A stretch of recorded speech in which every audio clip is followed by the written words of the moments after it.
जंग में रॉकेट का इस्तेमाल करने वाला पहला बादशाह कौन था? Option A Tipu Sultan, option B Babur, option C Chhatrapati Shivaji Maharaj, option D Mir Osman Ali Khan. सही जवाब है टीपू सुल्तान।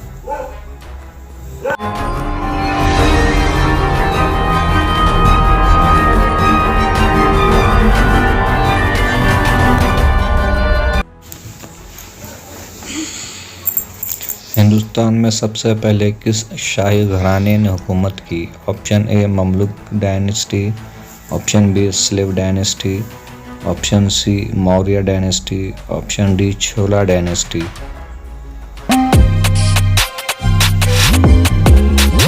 सही जवाब है मौर्य डायनेस्टी।